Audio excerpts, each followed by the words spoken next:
Welcome everybody to Do You Believe on the Paranormal TV Network. And thanks everybody for joining us. I want to welcome everybody to the show, and I also want to welcome our guest tonight, Jodi Foster. And Jodi, thank you so much for joining us tonight. Jodi has written a book called Forgotten Burial.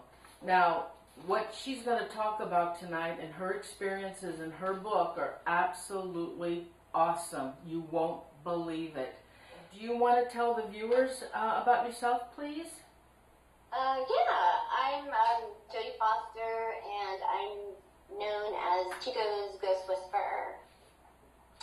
And I wrote a book called Forgotten Burial, A Restless Spirit's Plea for Justice, and it's about a paranormal experience I had here in Chico, and yeah, it's quite an interesting story. It spans 35 years, and the story is a true story, a true paranormal story, connected to a notorious criminal nationally known from 1977 through 1984. This man was known for capturing a sex slave and holding her under his bed as a sex slave for 7 years. And so this story made national news in, I think it was 1985.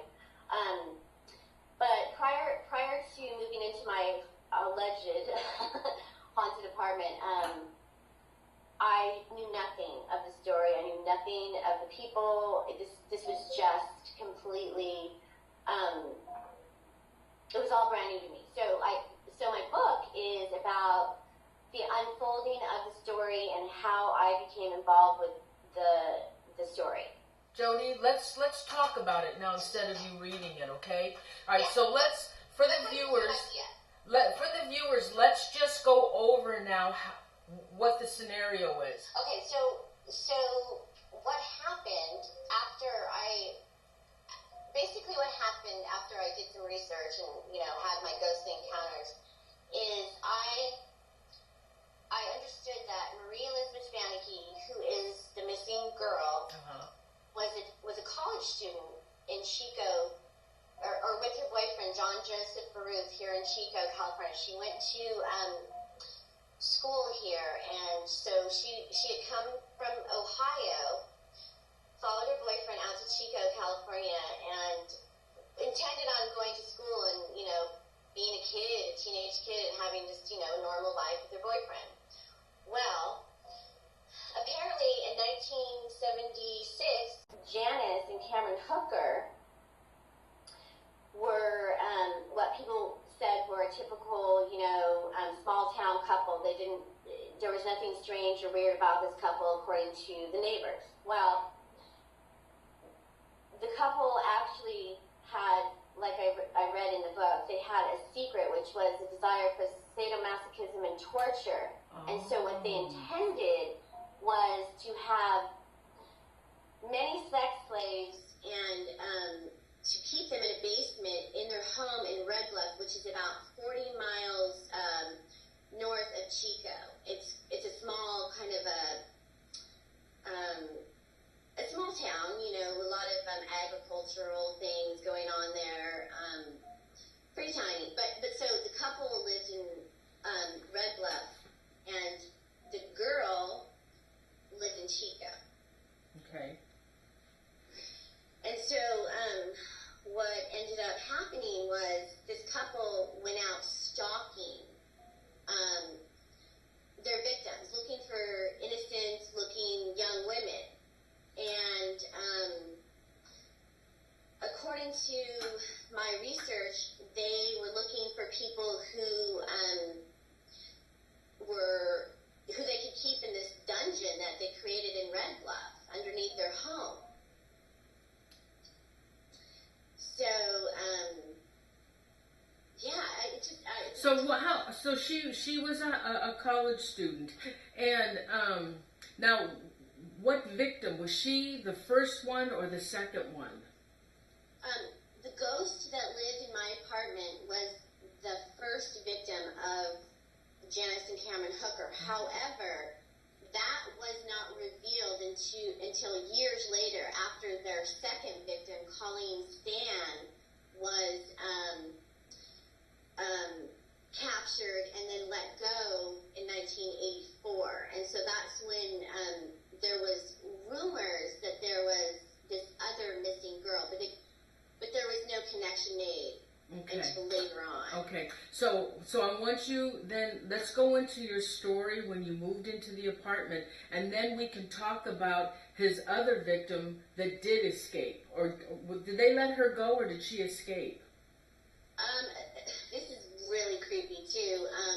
They actually, and I write about this in my book, so it'll give you a lot more details. But the couple, Janice and Cameron, as they held this woman for 7 years, they held her not only in their home, but underneath their bed as a sex slave. Like, they made an actual coffin for her to sleep underneath their waterbed. You know, I remember that case. Do you remember that? Yes, I do. Now, I do. I didn't have any knowledge of any of this stuff prior to moving into my apartment. I knew nothing, absolutely nothing about this case or this story. I knew nothing. Oh, yeah. I lived in Montana. Well, see, I'm in California, so it was all over the news.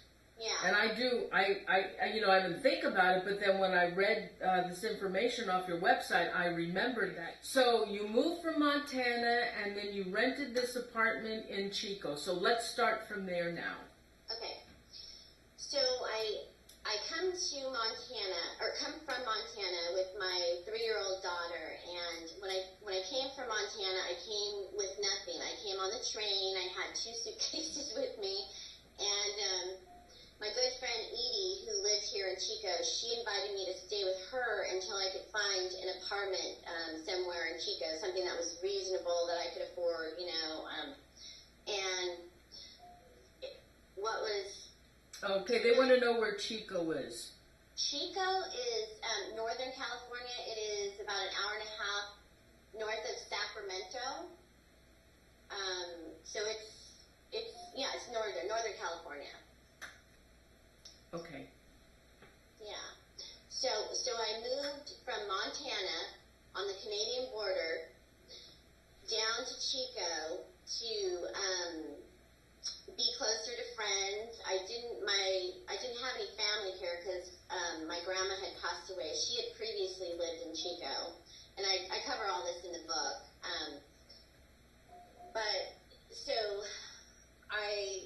So Edie, my good friend Edie, she, her and I would talk on the phone when I lived in Montana, and she said, hey, Chico's a really beautiful town.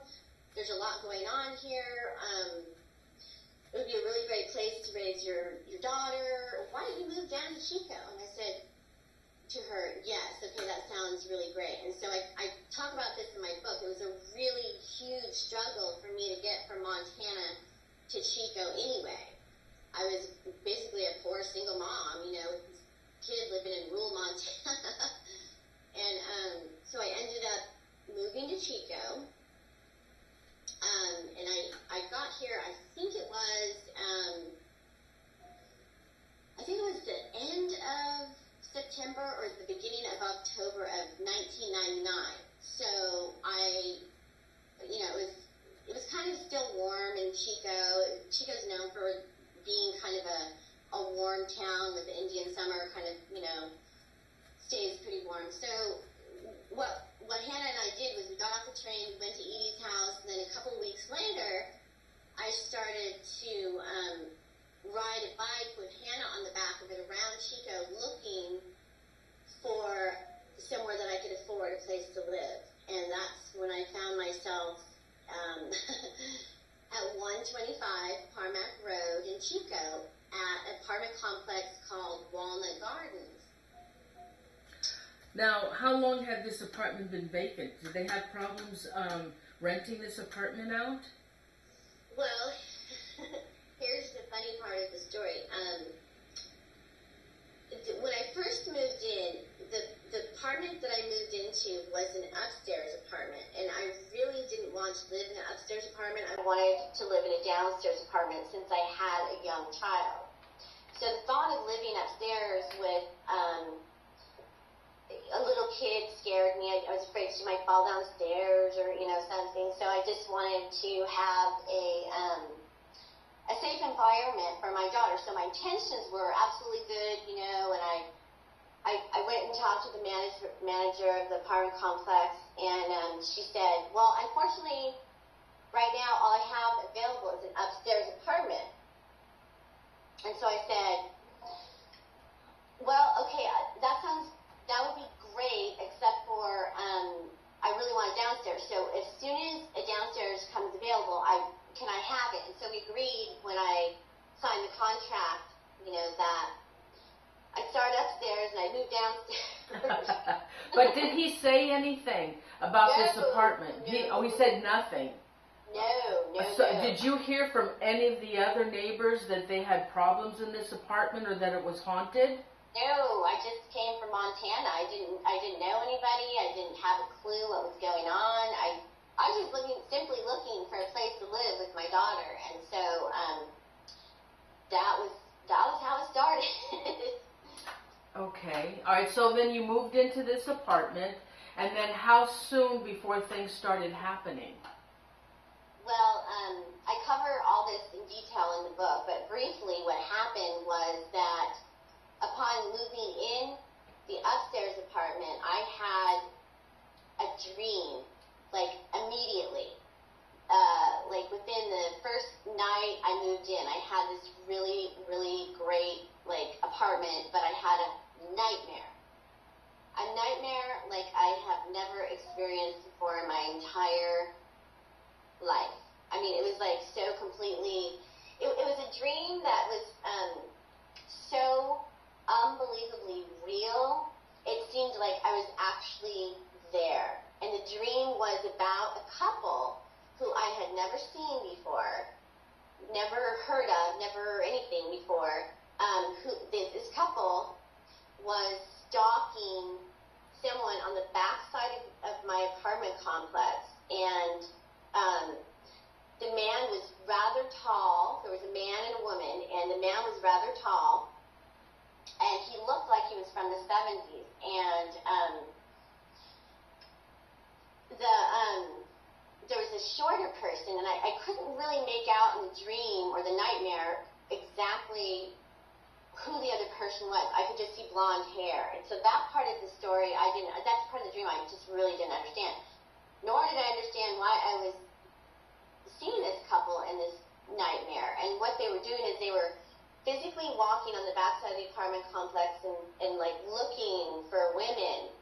And I, as an observer in this dream, this really vivid, horrible nightmare, I see this couple stalking somebody. Now, did this couple resemble the real couple in your dream? Later on, years later, and I detail this all in the book, is yes. Wow. Yes. No kidding. No kidding. Absolutely, without a shadow of a doubt, Oh my it God. was the same couple. The dream was when they were younger. It was like from the 70s. So that was really weird too in the dream, because the dream was like about the 70s. What year did you move into this apartment? I moved into that apartment, I believe it was October 1999. Okay. And then, but I was dreaming of a different time period, a different era, and a couple that resembled someone that would be clothed from the 70s, looked like they were from the 70s. Now, I recall the 70s because I was a child in the 70s.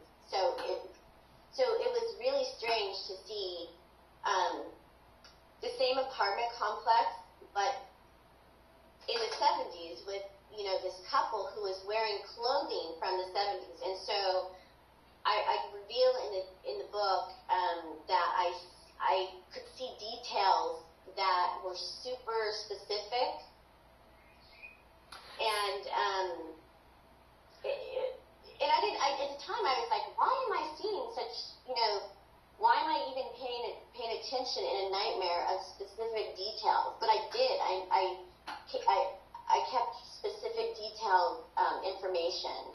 Now, how many times or how often did you have this dream of this particular couple? Well, prior to moving in, I never. No, but when you moved in, you started having this dream. So how often were you having this dream? I was having vivid nightmares probably every few days with, like I said, really specific, vivid, detailed information. Not only information, but like the dream was like actually real. It was like you and I. It was that physically real. Now, was the dream always the same, or did it change? No, the dreams, the dreams and the nightmares took on a life of their own, and they started with me witnessing a couple, and then all the way after moving into the downstairs apartment,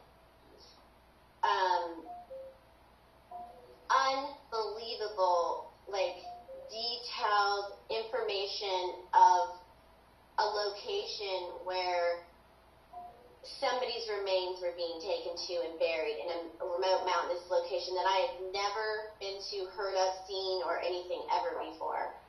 So you dreamt that this couple took a body to a remote location? Yes. No kidding. Were you able to see the victim? Well, I talk about this in the book Forgotten Burial. At first, I was not able to see the victim. What I was experiencing was me, Jodi, being the victim of what was going on. I was a strange observer. Like, I was watching these things happen like a movie. It was really bizarre. It was really strange and really overwhelming and scary. So you were watching this, but you didn't see the victim, and you didn't see the victim when they were burying this victim?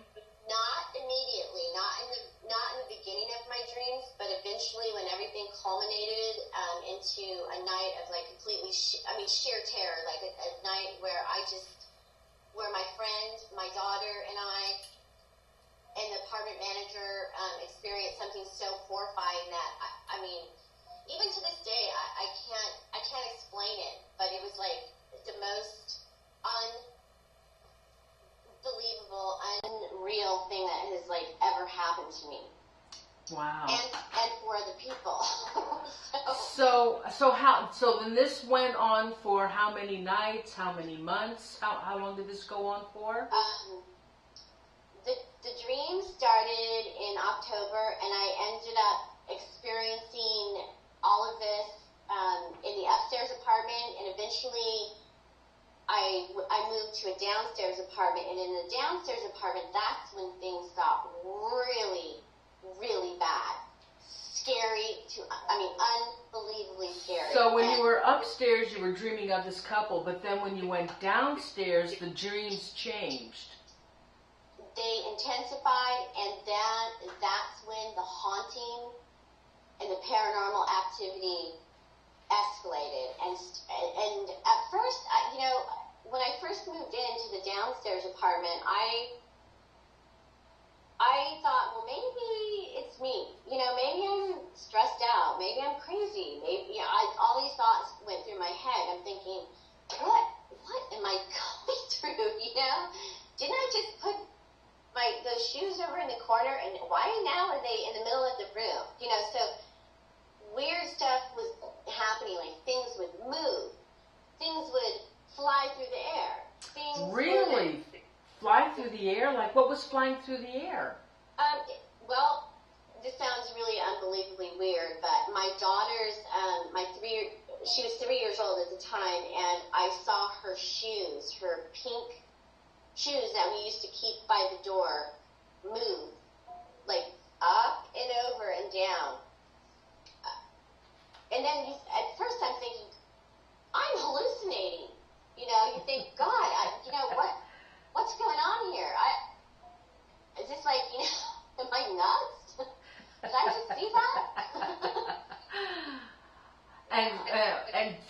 what about in the kitchen? Did any cupboards open? Oh, yeah. Well, so I moved into the downstairs apartment. And when I first moved into the apartment, I walked through the apartment. The manager let me do a walkthrough of the downstairs apartment. And what was really strange is she says to me, you know, Jodi, a couple with a child was living in this apartment, but unfortunately the couple left in the middle of the night unexpectedly, just up and left in the middle of the night. They abandoned the apartment. And so that's why I couldn't originally go into a downstairs apartment, because they had to let this apartment stay vacant for a little while. And so when she told me it was available and I got to go to look at the apartment, I was excited. I'm like, oh, good, the nightmares are going to stop. I'm not going to have all these weird things happening anymore. Oh, no. Okay, so then obviously there was a spirit that was trying to connect with that other family. Well, actually, I'm working on another book right now. It's called Forgotten Burial. The Journey Continues. And I don't want to give the whole story away, but it's about how not only did I experience a haunting in that complex, in that apartment, but there were other people, and it wasn't limited to just those two apartments that I lived in. It actually, other people, mostly little kids, had witnessed seeing a woman around, looked like a teenager in what looked like pajamas in different apartments. In that complex. In that complex, yeah. How old was this person? The spirit that they kept seeing was a teenager. They would say she was a teenager or maybe in her 20s. And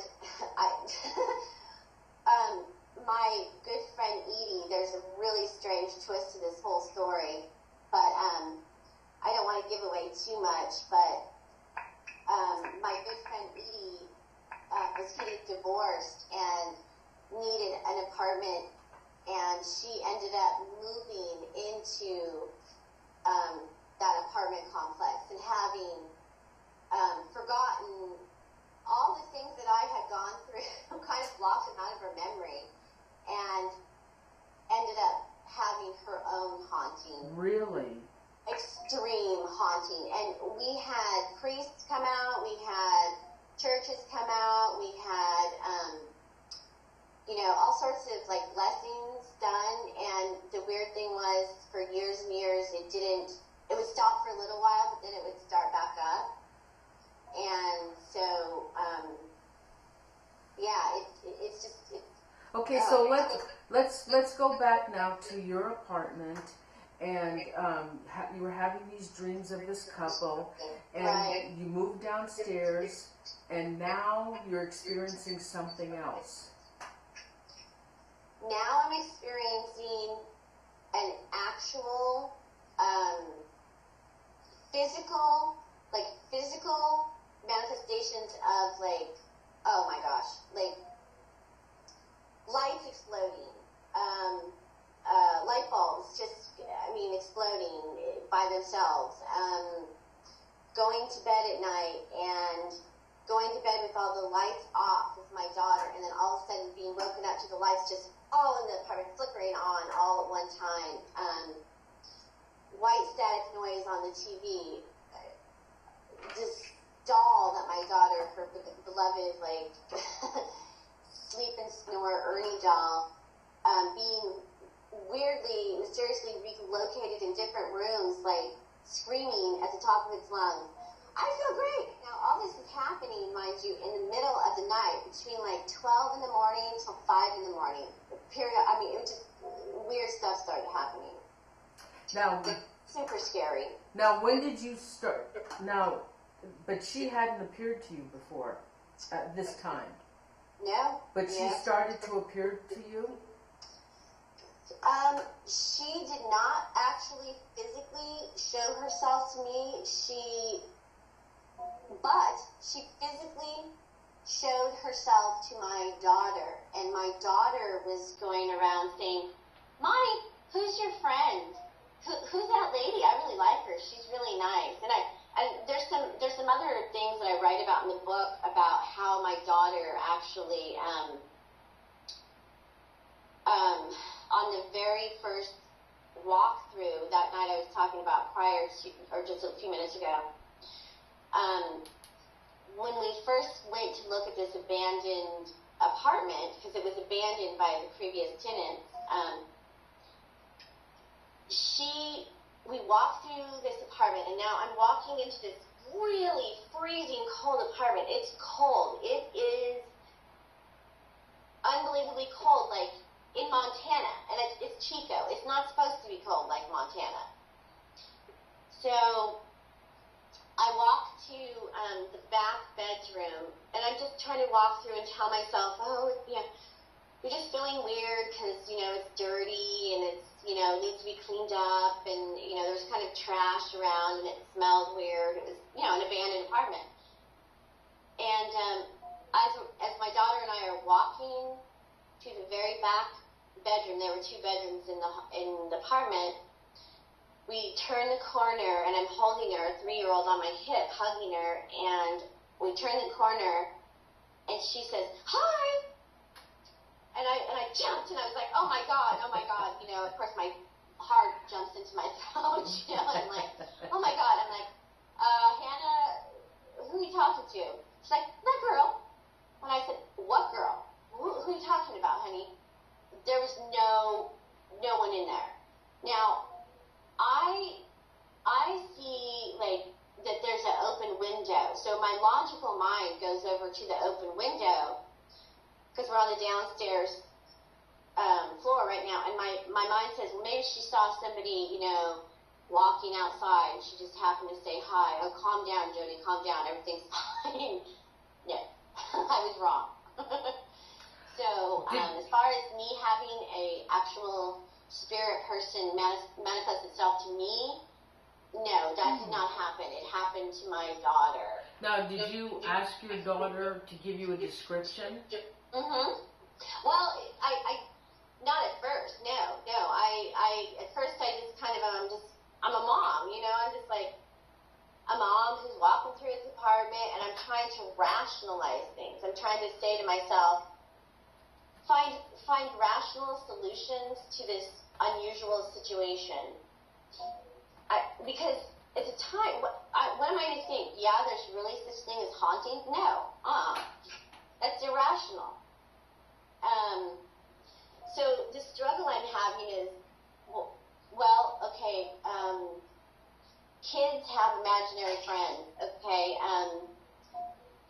It's just imaginary stuff. This isn't really happening. I'm trying to come up with rational, logical explanations for the bizarre nightmares and the strange things that are happening. So, eventually, I talk to Hannah, and I say, and I write about this in my book. So the book's really kind of a spiritual unfolding of what happened to me and my daughter, and my friends, and other people who lived in that apartment complex. So, okay, now Jodi, I want to know, the vision, she did not appear to you, but she appeared to your daughter. So right. At any time when you were in the apartment, you never saw her? I did not have any physical. I did not see a physical person. No. Well, then how did she come to you then to give you the information? I'm sorry. Hold on a second. Okay. Okay. No, I didn't see an actual physical person. What I was witnessing were physical. Let's see how to explain it. I was experiencing things like the Okay. I was experiencing what I thought was technical, electrical issues. I'm thinking at the time, there's electrical stuff going on. See, I know this might sound weird, but like, I am actually a skeptic. So, not now, but I was at the time. Well, how did you get this information though about the girl and her name and the murder?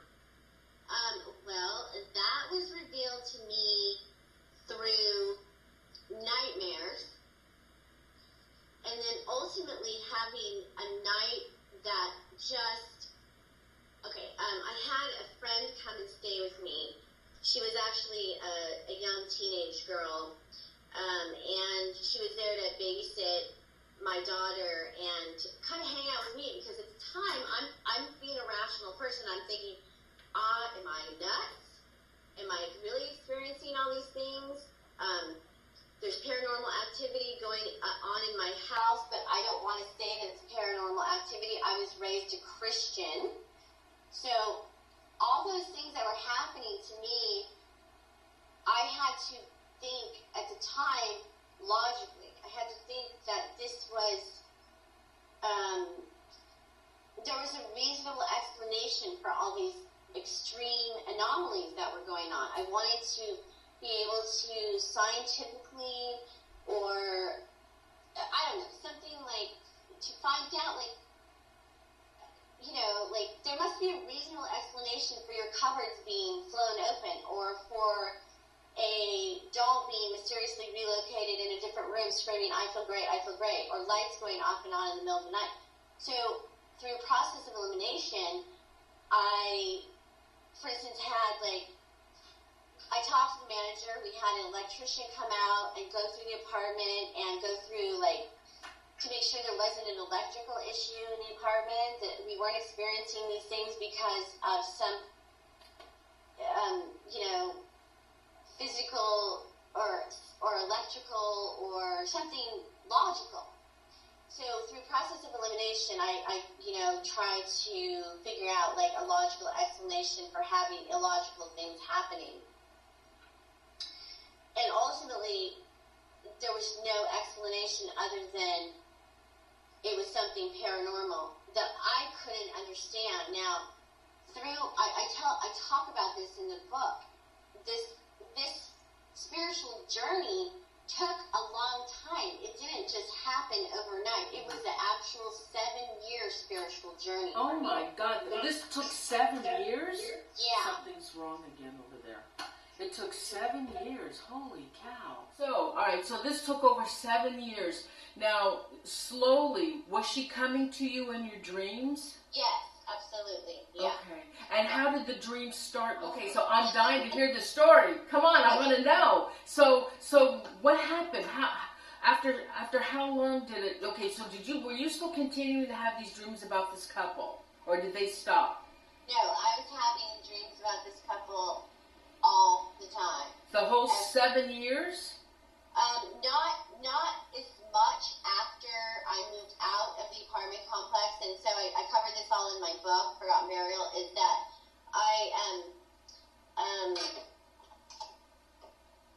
everything pretty much culminated into this, really bizarre, one night where there was no way my daughter or my friend Misty or I were going back to that apartment ever again. I mean, the stuff that happened that one night, I mean, it was just out of a movie. I mean, I thought I was in a movie. I really did. I thought, I'm completely nuts. There's something wrong, Well, but if I'm nuts, then the rest of these people are nuts too. Did you feel threatened?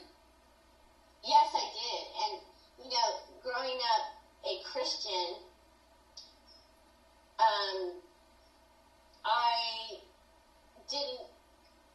I didn't know what to do, and I thought, okay, well, I'm being visited by, evil spirits or demons. That was the first thought that I had living in those apartments. I thought that it was I don't know. I thought And now, years later, I look back and I go, oh my God, it was this spiritual journey that was unfolding for me.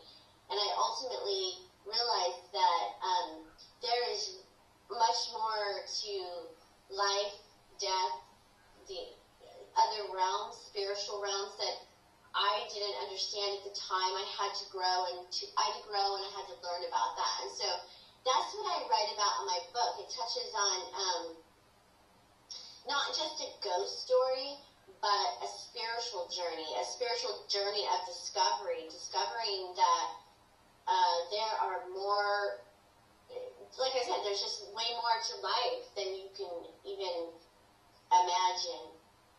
Okay, so I want to know about the hauntings from this girl, and how you picked up her name. So tell me when the hauntings started from the girl. But you never saw her. This whole time you never saw her. She never appeared to you. Only in dreams. Okay, so she was coming to you in dreams. Okay, right. So tell me about that. So eventually I have this horrible, vivid nightmare where I see a girl, a face of a girl. I see this couple torturing her on a hook. Oh my God. Yeah. They took her to a basement where I'd never seen, I'd never been there before, and I'm wondering, after I wake up, did I watch a scary movie? All sorts of weird stuff like that. But she was on a hook. She was being brutally tortured with whips. Janice, who I find out later is Janice Syfy, I didn't know who she was at the time. She physically bit this girl who is like hanging on a hook with gag on her, with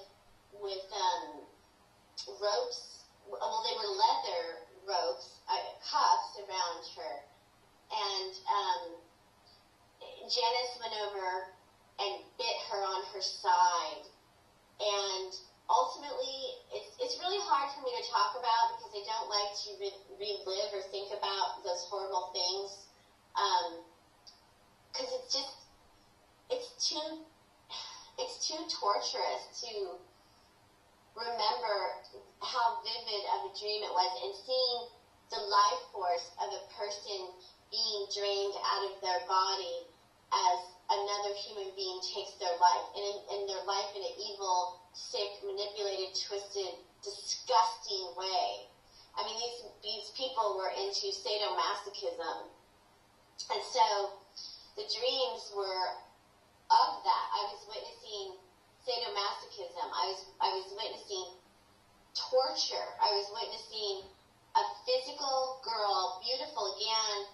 I've seen her from the 70s, and she is lovely, looked like she was maybe 18 or 19 years old, on a hook. And in this dream I have, she looks at me, I look at her, I'm invisible, I think, at least, and she looks at me and she whispers something in a whispery, weird voice as she's being, as blood's coming out of her throat and she's gurgling, and she says, "Help me." And I see green eyes, brown hair, a face of what this girl looked like a model. Oh my God. How often did your dreams change with her in it, or was this the same reoccurring dream that you were having? No, I wasn't having the same dream. I was having dreams that took on, these dreams were, how do I explain it? It was like a step-by-step unfolding of, like, it began here and then it ended up here. And okay, so it began then with you seeing her being strung up by a meat hook. And then where did it progress from there? So then it progressed to physical things happening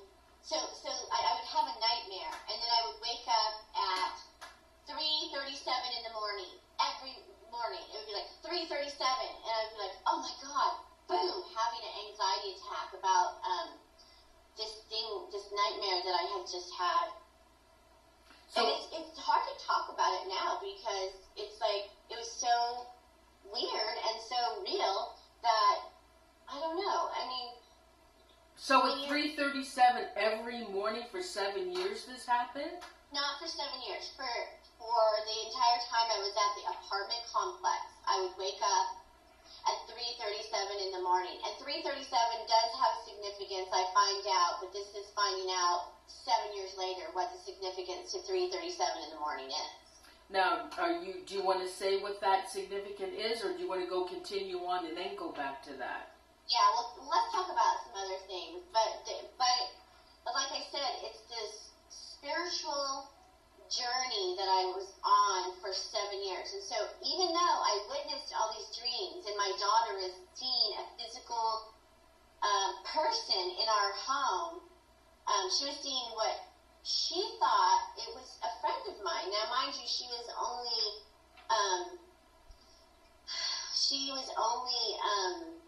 3 years old at the time. So, you know, she thought she was a real person in this apartment, dreaming of a location in a place that I don't know where it is. I've never seen it. But in these dreams, I'm hearing a specific address, and I'm also hearing, well, I didn't know it was an address. I was hearing numbers at the time. Like, it was numbers I was hearing. And so the numbers were like 35.76 miles northeast of Red Bluff on Highway A17. Oh my God, that is so typical.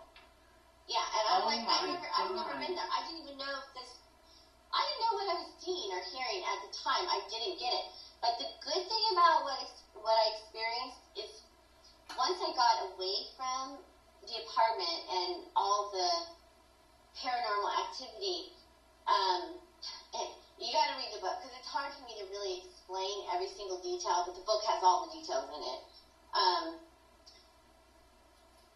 It was so specific that it meant something, but at the time I was experiencing that specific number. I didn't know what it was. Did you write that number down after your dream? I did write it down, and that is when 7 years later, and I write about all this unfolding in my book, that 7 years later is when I figure out what those numbers are. And when did you get their name? When did the name come to you in the dreams? I didn't have a name, but my daughter kept telling us that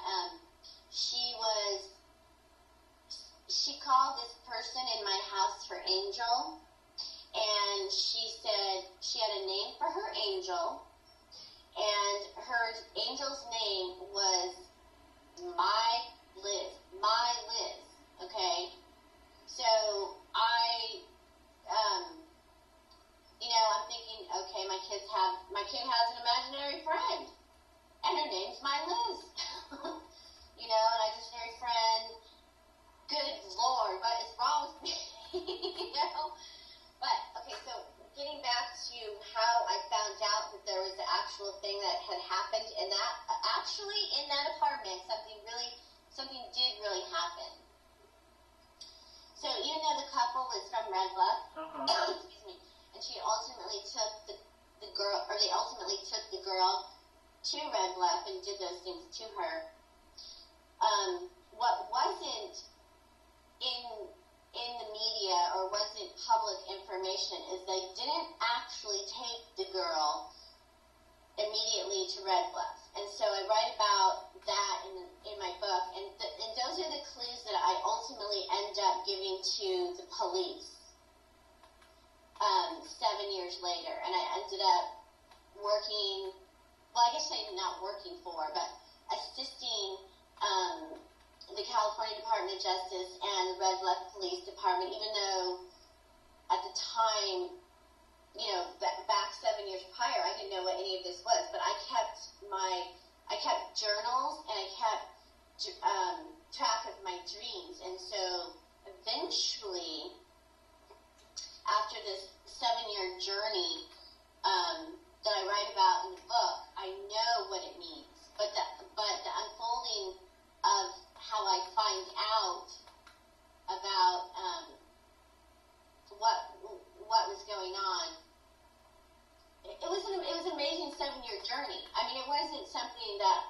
had to come to terms with, like, am I a nutball? Am I crazy? Why am I experiencing this stuff? Why is my daughter experiencing this stuff? Who am I dreaming about? You know, I've never met these people. Why am I dreaming about a girl being murdered? You know, all these questions I had for many years eventually make sense. And so the unfolding of my story is really pretty amazing, and it amazes me still to this day. I mean, did she give you a name eventually, or did you get the name in your dream? I never got a name. I just got like numbers, and I got like 40 points, or I would see like 40.7, and I couldn't figure out what that was. What is 40.7? What is, 1140? I mean, I was getting numbers mostly. I wasn't getting names. I got numbers. But eventually the numbers started to make sense years later after going back and looking over what those numbers were. And how a lot of this unfolded for me was the night that something horrible happened. On the last night that Misty, Hannah, and I were in the apartment, and I don't really want to talk about it. You can read about it in my book, because it's kind of hard to talk about. But 2 days later, I couldn't go back to my apartment, so I end up sitting out crying with my daughter at the poolside. And I'm crying, and I'm just like, God, I'm insane. Oh my God, what? I am nuts. God, why am I going through this? I'm a Christian. I'm praying to Jesus. I'm like, please, Jesus, take this away from me. Please, God, I don't want to deal with this anymore. As I'm sitting there crying, an old timer from the apartment complex, his name was John. I didn't really know who he was. I just had seen him walking his little dogs around. And he comes up to me and says, honey, why are you crying? And I look up at him and I just say, I don't even know where to begin. And I go, well, it was weird because he looked at me and he's like, well, honestly, I just want to tell you something. Nobody lives in that apartment very long. And my heart starts beating, and I'm like, why? Why does no one live in that apartment very long? And eventually he reveals to me, not the story, but a story that he said, well, and what I heard was there was someone that went missing from that apartment. I don't know her name, but somehow she's connected to a story from 1984 where a man and a woman held a captive sex slave under their bed for 7 years. And so at this point, my heart is racing, and I'm thinking, what does this have to do with me? Why am I here? And why am I experiencing this? Why is my daughter experiencing this? Okay, I think I'm kind of confused. I thought you solved this murder of this girl. I can't tell you that. Because I can't tell you that right now because I end up working with or assisting the police, but the case is still an open murder case right now. Oh, okay. I was confused. I thought that you did solve this. Well, I can say that I was asked to be quiet for 2.5 years. The police had asked me to be quiet until the beginning of... Okay, let's go back a little bit. How did the police get involved in this then? Well, I revealed that in the book because eventually my friend Edie and my partner at the time, Joel, encouraged me to go to the police. And of course I'm thinking, no way, I'm not going to the police. They're going to think I'm crazy. But I had too much information through dreams and specific details that were not public information that that I couldn't have looked up, say, on the internet, or there's no way I could have known certain things that I saw in these dreams, or that I experienced, or that my daughter had experienced. So eventually, 7 years later is when my partner and my good friend encouraged me to go to the police. 7 years later? Wow. Because I didn't want to do it. I was asked by the apartment complex management company, after experiencing the haunting, they said, if you keep your mouth quiet, if you're quiet, we'll move you out of here. You just don't talk about how haunted this complex is. And I was like, poor. I didn't have any money. I was like, fine. I'll get me out of here. I don't care. I don't care. I will keep my mouth shut, and I won't tell anybody the apartment complex is haunted. So that's what I did. I kept quiet for many years. And plus, I mean, honestly, why? I was afraid to tell people what had happened for fear that people would think I was a nutball, that I was crazy, you know? And so I ended up thinking I needed counseling. I went to a counselor to make sure that I wasn't, say, schizophrenic or something, or that we weren't having some kind of mass hallucination, or, you know, that I just needed to, I don't know, I just wanted to make sure that I was sane, or as sane as anyone could be.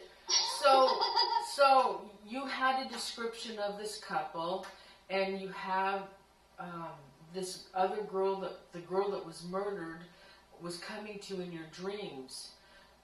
But Yes. But yet you're talking also about Janice and Cameron Hooker. I'm sorry, what? You mentioned a Janice and a Cameron Hooker. Now he was a famous, a notorious serial killer. Yeah. Okay.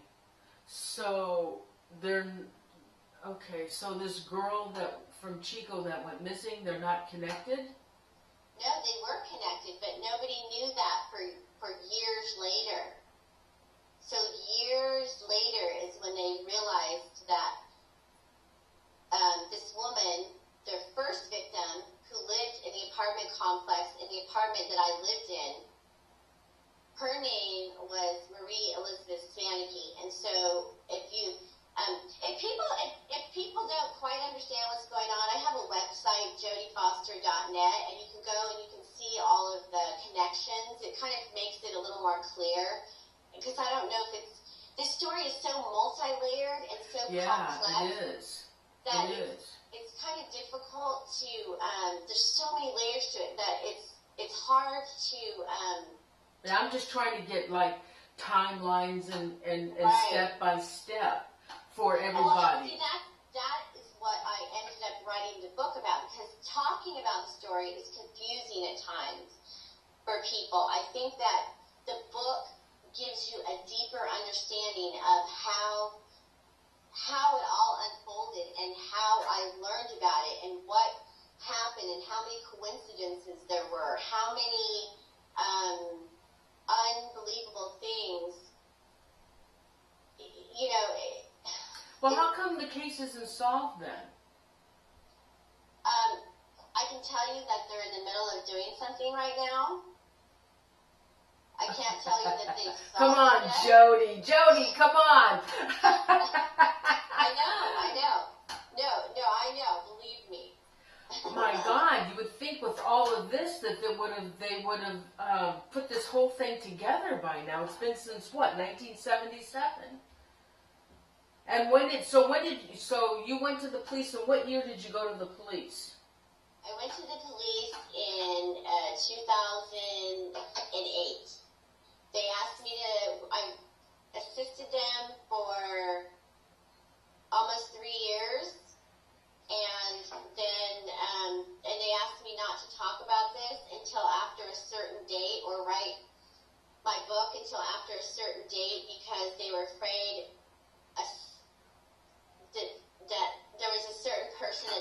want to escape. I can say that. So, was she still coming to you in your dreams in 208? I'm sorry, what? Was she still coming to you in your dreams in 2008? Mm-hmm. Oh, she was. Is she still doing that now? Yeah. How come she stopped, do you think? Because she was looking for justice to be served and ultimately to be remembered. And I think that through my book and my documentary that was done about this story and about me and my experience, there's a documentary coming out on it. I feel like her spirit has been vindicated, but and I can tell you that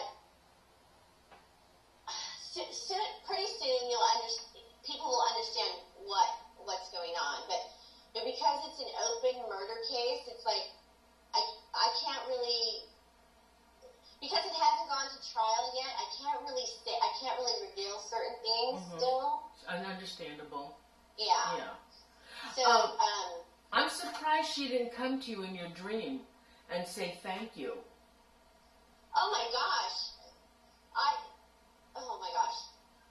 Yes, she is like, I know she is so thankful, and as you read the story or if you see the documentary, you'll understand. Who's doing the documentary, Jodi?